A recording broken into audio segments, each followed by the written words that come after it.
Winter hung over Fort Drake like a thin haze of frost, sharp enough to bite at the air, but not enough to slow anyone down.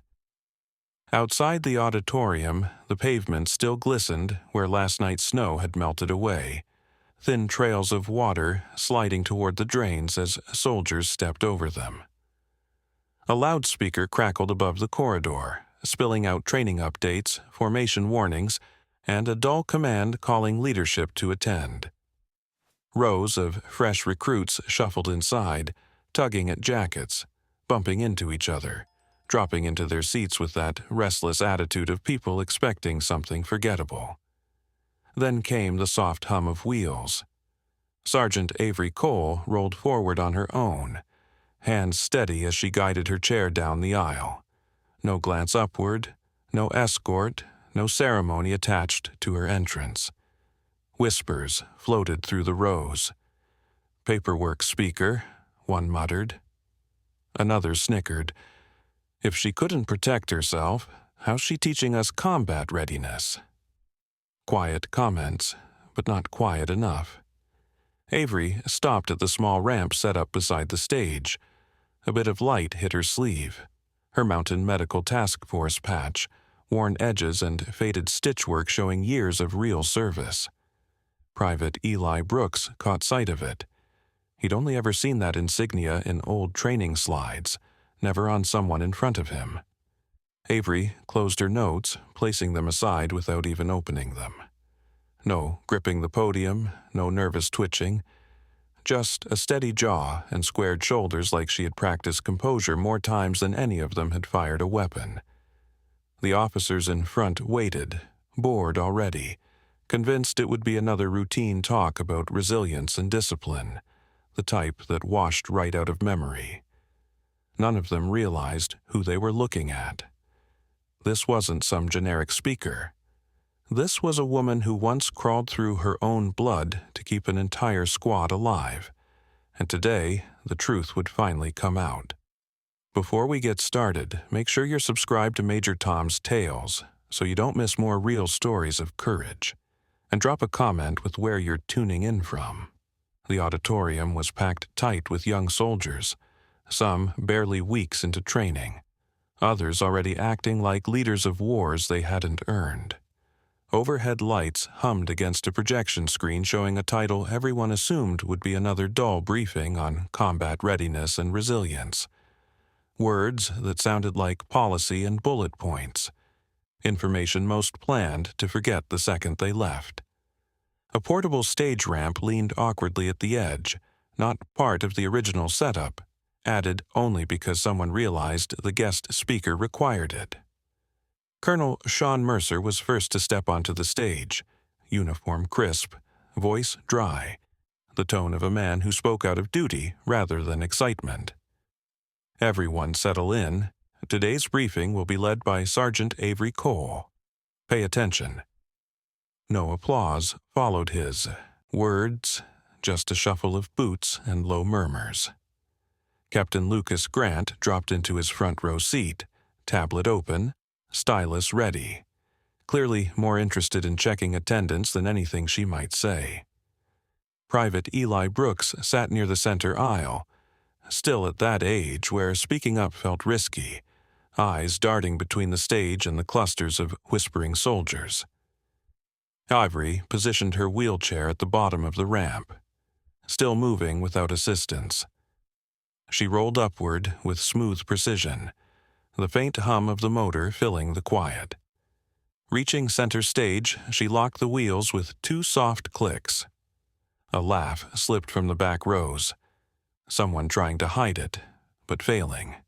"She'll preach resilience," one voice muttered. "Probably a desk job survivor," another added. Avery lifted the mic, her voice calm and level. "Name's Avery Cole, former medic, Charlie Company, 3rd Battalion." Nothing further. No dramatic mentions of overseas deployment. No hint of the injury that changed everything. No reference to dragging herself bleeding through dirt to pull others out alive. Just plain facts. 2 soldiers up front traded unimpressed looks. Grant clicked away on his screen. Mercer stood rigid at the side, expression flat. Avery didn't chase their attention. She didn't need to. She slid a paper slightly to the side, not because it required organizing, but because she needed one more second before opening the door to places she rarely revisited. Everything about her stayed steady, shoulders firm, breathing controlled, expression quiet but unshaken. A waiting silence spread across the room. Not respect yet, just expectation. She inhaled, deeper this time. Her eyes drifted past the crowd, past the walls into something far away. The lights above seemed colder, the background noise fading like the world was stepping back. Even the boots scuffing against the floor softened. Everyone assumed the typical phrases were coming: resilience is discipline, push through hardship, injury doesn't end service. But instead she held the pause, deliberate and careful, like choosing which memory to unleash first. Avery closed her notebook, not to hide notes, but to remove barriers between her and what came next. Before the room even realized, she wasn't in the present anymore. The air stilled, curiosity replacing the earlier doubt. Every careless whisper died out because her silence carried a weight none of them understood yet. And then she began. 6 years earlier, late winter, Sierra Point. The kind of cold that doesn't sting, it sinks into bone. A cold nobody complained about because complaining wouldn't change it. Their convoy waited along a narrow mountain road, engines rumbling quietly as exhaust curled upward into air too thin to hold heat. Captain Derek Vance stood near the lead MRAP, arms folded, eyes fixed on the blind curve ahead. He wasn't loud, he wasn't dramatic, he was exact. Nothing escaped his attention without him knowing the cost. 30 minutes, he ordered. Then we move. Sergeant Victor Shaw nodded, walking the line of vehicles, double-checking straps, counting heads, reminding his squad to keep spacing tight. Specialist Ryan Kane wrestled with his radio headset, antenna twisted, tapping the frequencies with growing frustration. Corporal Jake Turner sat up in the turret of the third vehicle, tapping the rim of the mounted gun with his gloves. A nervous habit he'd never admit helped him relax. Private Liam Hayes was the youngest of them, barely 19, still fresh out of training with too much eagerness for a place that punished enthusiasm fast. He kept checking the sling on his rifle, twice, then again, uncertain if he'd done it right. And then there was Avery. Sergeant Avery Cole moved with a calm far older than her age suggested. Gloves snug, fingers steady, medic gear sealed tight, sleeves rolled just high enough for quick work. She knelt beside Hayes, lifted the edge of his pant leg, and pressed her thumb gently to his ankle. He flinched. "Swelling," she said. "You twist it?" "Yesterday, during loadout," he muttered, embarrassed. Avery didn't react. She wrapped and taped the ankle cleanly, tested the support, then tightened once more. "You'll walk on it, but avoid sharp turns, and don't run, unless someone's actually dying." Hayes nodded like it was a direct order from the universe. As she moved forward, Kane nudged Vance. Cole sees danger before anyone else does. Vance didn't disagree. She reached Harper next, tightening his radio strap without asking, checking the comms, tapping his shoulder, the kind of trust that didn't need words. The mud brick homes ahead looked wrong. Doors cracked open, windows dark, no smoke rising, no kids playing, no animals wandering. Vance stared longest. "A place that empty always has a reason," he murmured. Radio chatter broke through again. Static, fragments, reports of suspicious tracks near the crossing. Possible, freshly buried ground. Disturbances by the roadside. Kane twisted to them. "They're calling increased activity near Route 2. Vance showed no reaction. "Doesn't change where we're going. just means we pay more attention to the dirt. Engines clanked, louder now, a metallic echo bouncing off the rock faces. Avery perched on the edge of the second truck seat, never rushed. She wasn't someone who faked confidence. She carried it because she'd earned it. She checked her medical supplies one more time. Tourniquets lined properly, gauze stacked, airway tubes sealed, fluid packs squared away. She froze only for a moment at the doorframe. Not to check gear, to listen. The hollow quiet of the village, the gaps in radio traffic, the way Harper adjusted his headset after each transmission. She sensed threat not from sound, but the lack of it. Hayes climbed in beside her, still feeling awkward. "You sure my ankle's good? If you step wrong, you'll know." "Then stop stepping," she said casually. He nodded again. Avery braced a hand on the frame as the convoy finally rolled out, engines tightening into a determined growl. She wasn't thinking about speeches or resilience seminars back home. Only the road ahead and what it was about to take from her before the sunset. Tires scraped and bit into gravel, the ridge forcing all vehicles into single file. No room to spread out, no backup path if things went bad. One wrong move meant a 30-foot fall onto rocks that didn't forgive. In the turret, Turner adjusted the weapon again, scanning left, then right, metal clacking under his gloves. Vance signaled a pace change before disappearing behind armor glass. Kane banged his helmet, frustrated at static crackling in his headset. No voices, just sharp bursts. Avery watched the houses slip past. Open doors, but no footsteps. Laundry poles empty, crates untouched. Dust settled thick in corners. Faded tracks. Something was off. On a rooftop, a child lifted one arm and waved. Slow, expression cold. "Kids usually wave both hands," Kane muttered. "Or they run." Avery didn't respond. Her eyes were on the roadside berms. Soil packed and disturbed. Uneven pushes of dirt where ground should be solid for days. Her body leaned forward on instinct. Vance's voice crackled through the intercom. "Cole, stay sharp." "Already am," she answered. The wind didn't move, no dust blowing down the slope. The air felt trapped, holding its breath. The convoy crept into a sharp curve, tires grinding chalky earth, dust rising like smoke from the road. The turret motor gave a low mechanical groan as Jake Turner rotated again, the gun barrels sweeping toward the ridge. Ryan Kane twisted another dial on his radio. "Signal keeps cutting. Feels like something's jamming the frequency," he muttered. "Or someone's checking how far we can hear," Victor Shaw answered from the front seat. Avery rested her palm against the door, bracing herself even though nothing had actually happened yet. Up ahead, a stray dog barked, 2 quick bursts, and then silence swallowed everything again. No footsteps, no echo, just gone. Liam Hayes swallowed, glancing at Avery. "That normal?" "No," she said flatly.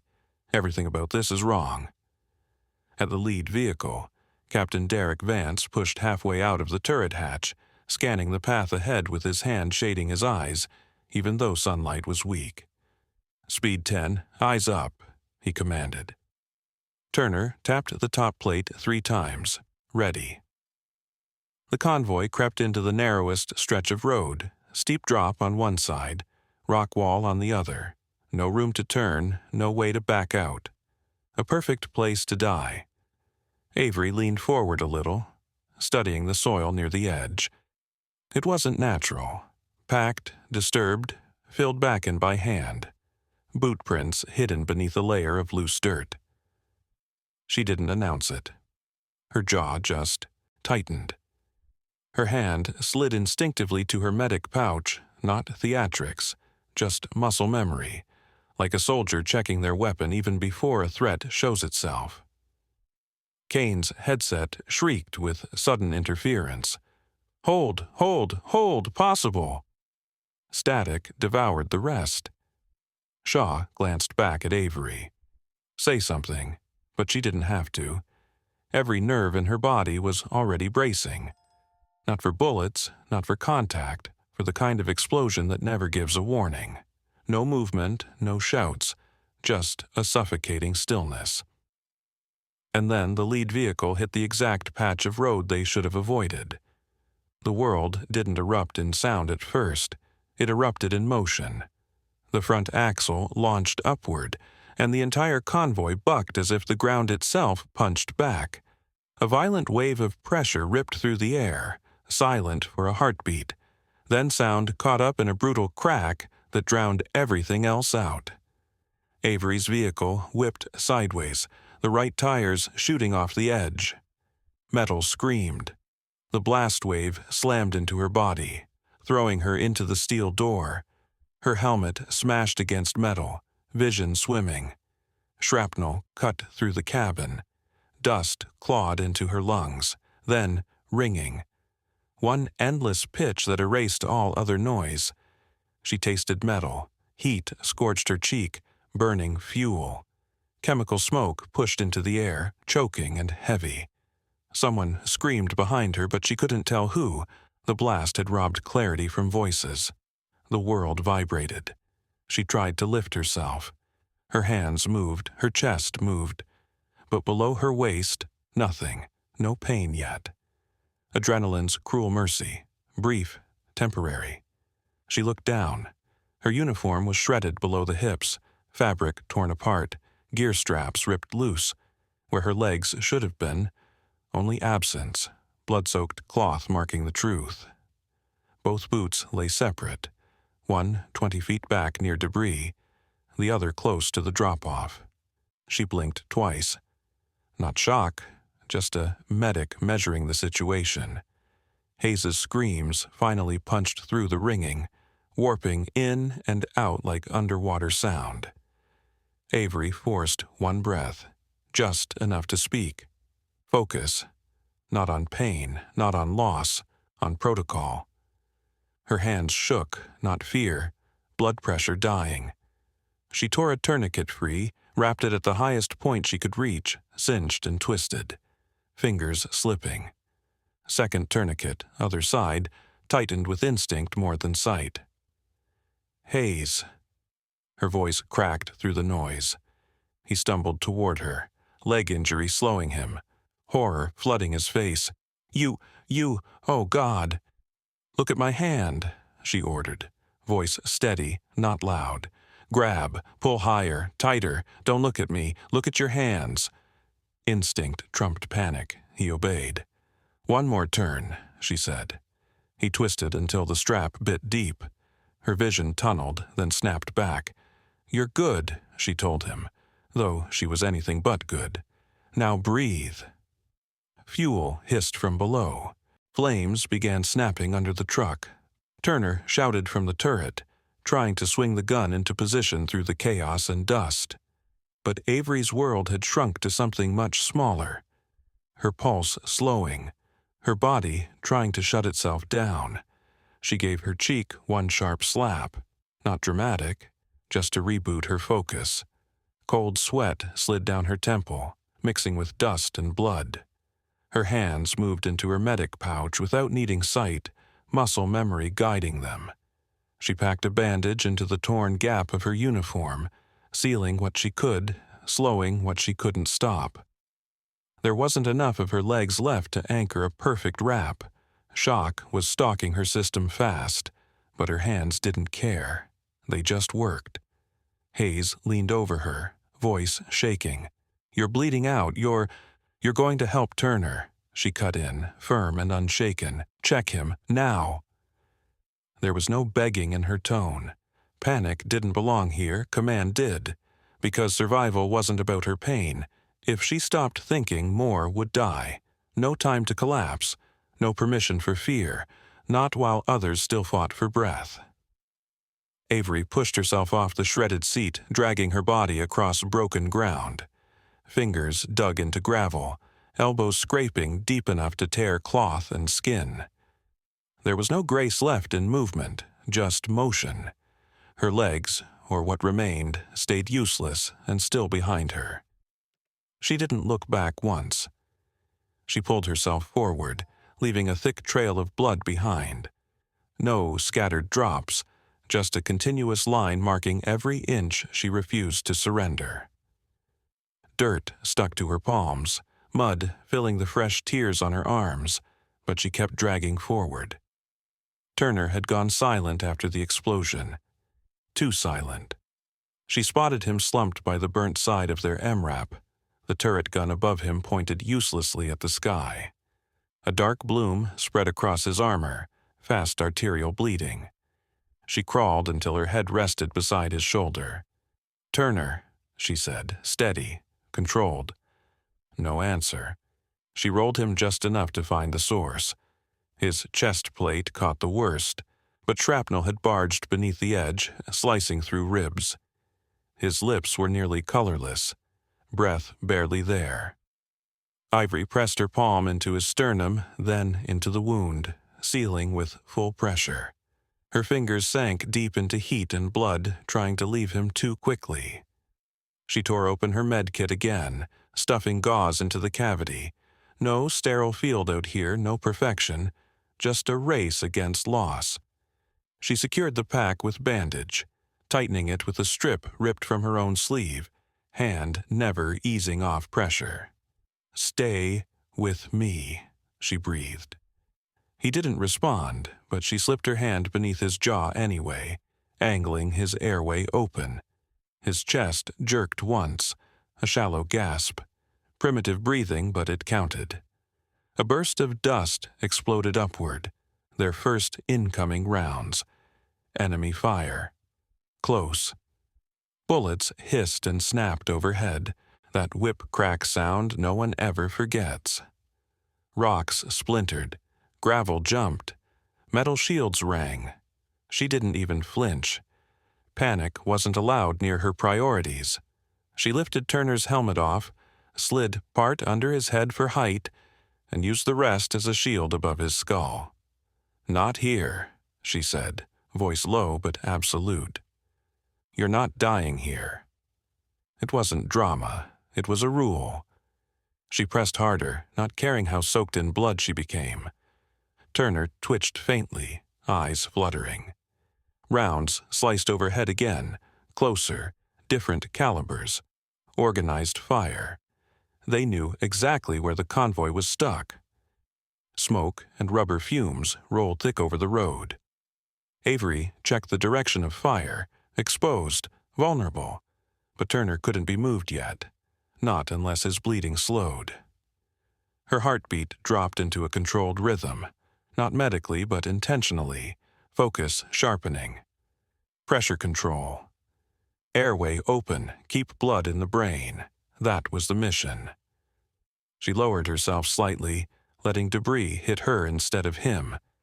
The jolt sent pain clawing through her torso, but pain became background noise.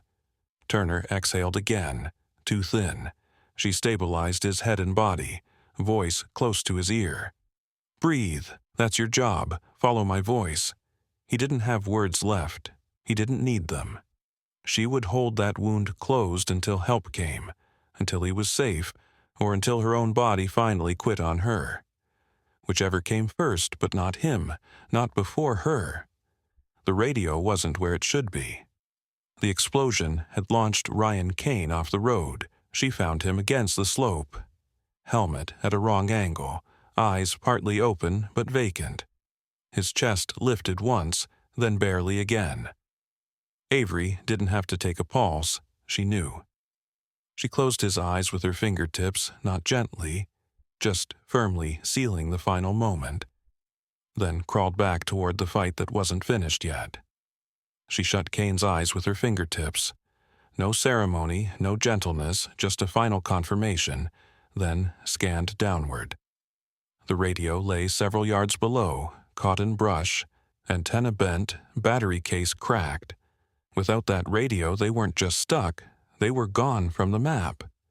Disabled convoy. Enemy closing. Casualties growing. She spotted it and she moved. It wasn't crawling anymore, it was gravity pulling and pain pushing. Her right elbow dug into the gravel, dragging her body in jerks, while her left hand slipped through loose stones trying to find purchase.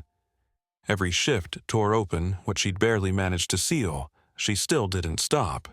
A scraggly bush scraped across her sleeve as she reached the radio. Her palm hooked around the casing, and pain stabbed through her abdomen when she tried to lift. But she hauled it to her chest anyway. The handset hung from a frayed wire. She snagged it, steadied herself against a rock for a better signal. Static first, then a fragile line of sound. She keyed the mic. Charlie Company requesting immediate. Medevac, 9-line to follow. She delivered the coordinates and urgency in perfect sequence, voice calm when everything else wasn't. Multiple casualties, uncontrolled bleeding. Immediate extraction required. A garbled reply came, nearly swallowed by distortion. Confirm unit. Who's speaking? You sound... She cut through it, sharp. Sergeant Avery Cole, Charlie Company. We need air now. A brief pause, then cleaner reception. Copy. Bird inbound. Reduced ETA. One more question. Sergeant Cole, are you stable? Bleeding's controlled, she answered, never saying whose. Enemy fire still active. Can you mark position? Affirmative. She couldn't stand. Couldn't move anything below the hips, but her hand still obeyed. She pulled out an IR strobe, clicked it to life, and pressed it onto the highest rock within reach. Signal spotted, the pilot confirmed. Hold position. Expect rotor wash. She rested the radio on her chest so it wouldn't slip away, closed her eyes, not to drift off, but to reset her direction. One solid inhale, then eyes open again. Dust clouds thickened. Suppressive fire echoed somewhere nearby. Voices shouted, still muffled by the ringing that clung to her hearing. The radio sparked back. Sergeant Cole, repeat urgent casualty count. She pressed the mic. 3 alive, 1 unconscious, 1 KIA. Chest trauma takes priority. Her voice steadier than someone ordering lunch. On the other end, the pilot hesitated, understanding the state she was in. His mission report later would say, ground communicator maintained full control while sustaining catastrophic wounds. Avery didn't care about that now. No praise, no waiting. She placed the radio aside, leaned into the cold rock, and forced herself to move again. Because calling for help wasn't enough. People were still bleeding, and she was the only one left who could get to them. A sharp cough snapped her focus. Hayes, the kid. The ankle she had wrapped hours ago didn't matter anymore. He lay a few yards uphill, hands clamped against his neck while blood rushed through his fingers far too fast. Sergeant, please. The words barely existed. Avery dragged herself back up the incline, every shift scraping her skin against the gravel. Her palms burned, elbows raw, but she reached him and eased him onto his back, controlled and careful. She tilted his chin upward, clearing space around the wound. A clean tear along the jugular, thin but deep, bleeding fast enough to steal his life in minutes. She pressed a dressing hard against it, one hand sealing pressure while the other held his head angle just right. Stay with me. Talk, she ordered. His eyelids fluttered. I can't. Yes, you can. Breathe in. Good. Now look here. Her palm pressed tighter to stop the gush. He gasped again, breath trembling, but he followed. You're not done, she said. So don't close your eyes. Gunfire cracked again. Further off now, then silence, short-lived. A low rumble crept in behind it, rotors beating the air. The helicopter dropped into the valley, tail swinging, blades kicking dirt into violent spirals. Smoke billowed, debris swirling like a storm. Hayes choked at the dust. Avery moved faster than her body should allow, shifting over him, shielding his face with her own shoulder as the wash blasted over them. She didn't blink, didn't remove her hand from his throat. Crew leapt out, sprinting toward them. One medic knelt in front of her, froze, not because of the horror of her wounds, but because she was still working, mid-collapse, refusing to stop. "Ma'am, we've got him. Let go." She didn't. Not yet. She leaned to Hayes. "Stay awake," she whispered, only then surrendering her hold so the medic could take over. Her arms gave out, vision folded into a narrowing gray tunnel, sound thinned to a faint hum. Her last image. Hayes lifted into a litter, awake, breathing. Good enough. The world dimmed like someone slowly lowering a light switch. Her head sank to the gravel, breath shallow. Then nothing.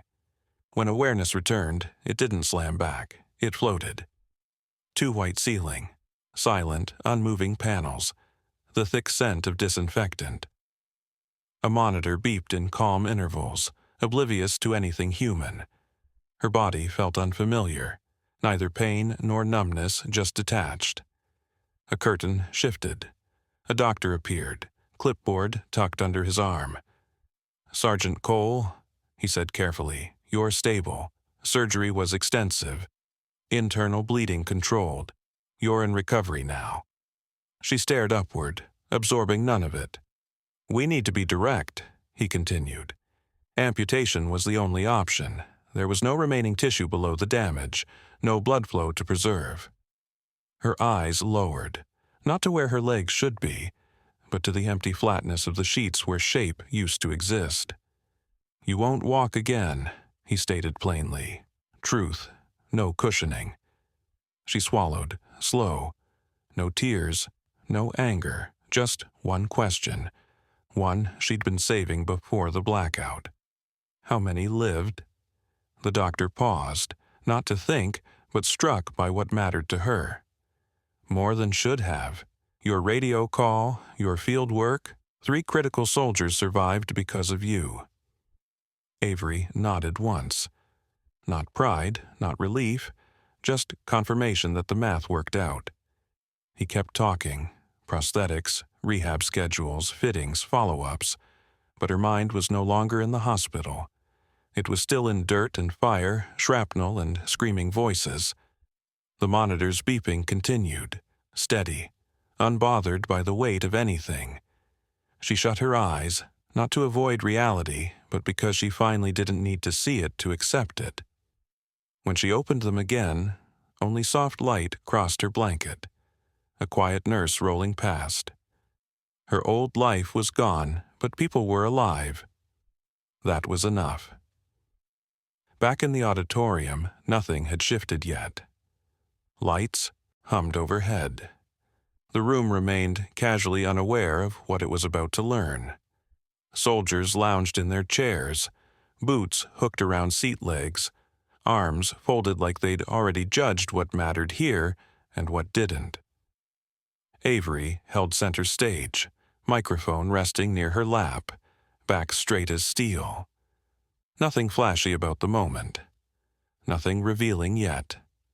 Anyone walking in would assume she was just another recovery speaker stopping by the base. One of many. In the back, 2 soldiers traded glances. Probably did office duty after the injury, one muttered, not even bothering to lower his voice. Admin discharge speech. They just send him to say, mindset matters. Private Eli Brooks heard both comments. They weren't aimed at him, but they hit him anyway. The fact she didn't defend herself, it unsettled him. Captain Lucas Grant clicked his stylus, checking off attendance, barely paying attention. Colonel Sean Mercer stood near the stage edge, hands behind his back. Expression fixed like he was waiting for this to wrap up. Avery brought the microphone up. "When we deployed to Sierra Point," she began, then stopped. Too small a sentence for what memory really held. She reset the mic gently. "I was medical with Charlie Company." She paused again, not from forgetting, but from refusing to turn trauma into theatrics. Things go sideways sometimes. What matters is how long you stay conscious, how long you keep working until someone else can move. No flourish, no raised pitch. Someone in the front whispered, "Knew it," motivational script. Avery heard them, simply didn't react. Her silence wasn't weakness, more like discipline. Brooks leaned forward without realizing, something about her pulling at his attention. Then the doors opened. Cold air rolled in, and the hinges echoed like a shift none of them expected. A figure entered. Gray service coat, polished boots, a presence before a name. General Mason Hale walked the aisle slow and steady. Soldiers didn't know who he was until he stopped halfway down, posture sharp, weight of authority settling like gravity. Grant shot up straight. Mercer stiffened. Recruits scrambled, unsure of whether to stand, salute, or freeze. Avery didn't turn. She didn't need to. His footsteps approached at a calm pace. Wade stepped forward. "Sir, we—" Hale shut him down with a lift of his hand, eyes only on Avery. Eyes not on her wheelchair, on her. "You kept my men alive," he said, voice flat and honest. The entire room froze. Boots, hands, breath, everything. Hale stepped closer. He didn't make a speech. He made sure every syllable hit. "You held pressure on Corporal Turner's chest wound for 7 minutes until air support arrived. His boy is in Ranger orientation now." Avery didn't flinch, but the air changed around her. The soldiers who had been slouching sat up straighter, as if the truth demanded it. Hale wasn't done. "You radioed coordinates. After losing both legs, when the crew landed, they thought the wrong person was holding comms." Silence thickened into something almost physical. The kid in the second row, who'd snickered earlier, stared hard at his boots. "You're here because you earned it," Hale said. Not praise, just fact. Then he turned, not to Mercer, not to Grant, to the soldiers. His gaze pinned them forward. "You're breathing right now because people like her bled before you ever put on uniforms." No one moved, not a twitch, not the ones who doubted her, not the ones who mocked her. And Avery, calm and grounded, didn't smile or shift or try to soften the attention. She didn't need applause. Truth had walked in for her, and the entire auditorium finally understood who she was. Hale hadn't arrived like someone late. He arrived like someone returning to pay a debt. His boots showed miles of service, creases carved deep. A scar along his jaw told stories that nearly stole his voice once, but didn't win. His presence didn't command noise, it erased it. The moment he found Avery's eyes, recognition was immediate, a connection shaped by survival instead of ceremony. Not respect born from ceremony or nostalgia, but the kind carried by someone who'd waited years to finally say what words alone could never cover. The officers reacted first. Captain Lucas Grant shot to his feet so fast he nearly lost his tablet. Colonel Sean Mercer straightened like a steel rod. Recruits scrambled, half ready to salute, half not sure if they were supposed to breathe. General Mason Hale didn't acknowledge them. He simply motioned forward, a gesture that didn't need a mic to command. Cole, front and center. Avery moved instantly. 2 clicks freed her brakes, and she rolled ahead, wheels whispering against the polished floor until she stopped within reach. Hale stepped in closer. He didn't kneel or bend. He stood tall, full rank, full presence, and delivered a salute meant for debt, not protocol. "You saved more than half my unit that day," he said, voice low, honest, and free of theatrics. "My son was one of them." Avery didn't shift, didn't show a tremor, but her eyes acknowledged weight far greater than any metal. Behind them, the room turned so silent that even the chairs refused to creak. Hale lowered his salute. 3 of those soldiers have children now. 2 re-enlisted. 1 finished ranger school. Every single one made it home because you chose to stay awake. A soldier near the back swallowed hard, guilt written across his face. Hale scanned the crowd, not searching, just letting his gaze remind them they were present for something real. "You think resilience is a bulletin board slogan?" he asked, not loud, just sharp. She lived it. He took a step back, giving her space for the respect the room hadn't yet understood. And suddenly, nobody dared whisper. Nobody sized her up anymore. Respect replaced. Doubt, heavy, undeniable. The room rose, not because someone barked an order, but because sitting felt wrong. Boots planted, shoulders squared, chin set. Phones quietly disappeared into pockets. Something unseen pulled all of them upward, a gravity created by truth. Hale faced the rows of fresh uniforms, soldiers still untouched by what service could really take. "You want to understand combat," he said, voice steady. "Then learn from the medic who bled into the dirt and still dragged her people home." Quiet fell again, thick and breathing. Fabric shifted. Throats tightened.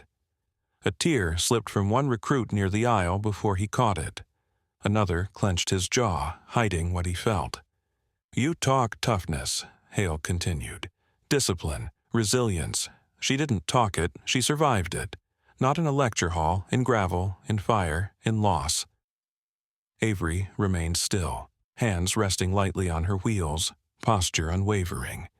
Then Private Eli Brooks stepped 1 row forward, not breaking formation entirely, just enough for his voice to carry. "Ma'am, I was wrong."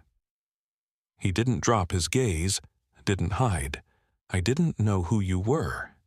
Avery held his gaze, gentle but not forgiving, just acknowledging that something inside him had changed. "Now you do," General Hale said for her. Brooks gave one single nod, sharp and respectful. Another soldier wiped at the corner of his eye. Someone else released a long breath, like they'd been holding guilt without knowing why. What shifted in that room wasn't rank. Not time served, not ribbons. It was understanding. That resilience isn't a speech, it's survival. That sacrifice isn't announced, it's endured quietly. And real strength doesn't chase the spotlight, it arrives when truth demands it. No applause followed. Clapping would have spoiled the weight of the moment. Silence honored her better than sound. Avery rested both hands lightly on her wheels, not holding, just grounding. The entire room waited, not for motivation, but because now they knew every word she spoke was earned in blood. Her voice remained soft. "A soldier can lose rank, limbs, years, chances, but if character stays intact, the mission isn't over." That line landed harder than anything said that day, because it wasn't crafted, it was lived. Hale stepped forward again, but this time toward the troops. "Everyone in this room, attention. Salute the medic who saved lives when she couldn't even stand." They were already on their feet. But now heels locked, backs straightened, hands lifted to brows. A wave of salutes rolled across the auditorium in perfect silence. No practice, no cue. No phones raised, no one even thought to record. Some moments belong only to memory. Avery didn't return the salute. Regulations forbid it from her position. But she held their eyes, accepting the honor fully without needing ceremony. Full silence. Full respect. A stillness that wasn't empty, one that said everyone finally understood her service didn't end when her legs did.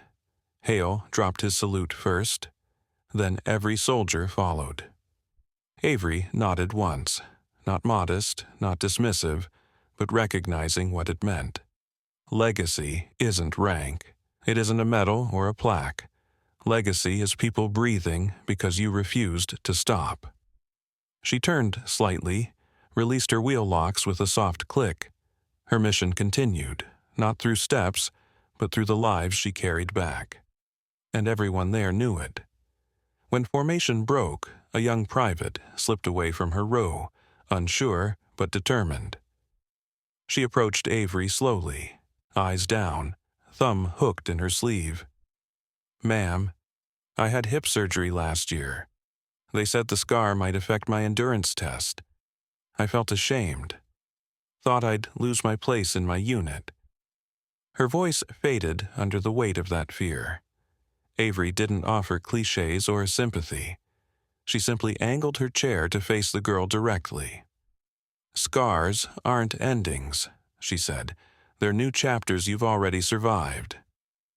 The private nodded once, but that nod released something heavy. Avery unlocked her wheels again and rolled toward the exit, past the rows of soldiers now stepping aside with quiet respect, past officers who suddenly looked less sure of their assumptions. Outside, the air hit sharper and colder. Flags cracked against the pole, a fabric snapping like a heartbeat in the wind. She moved forward, wheels whispering across concrete, sunlight stretching new shadows ahead of her. No spotlight, no speech, just movement. Forward. Someone opened the door behind her, light spilling out, but she was already beyond it. The flag caught one more gust. The moment sealed itself. Clean, unspoken, and the scene faded.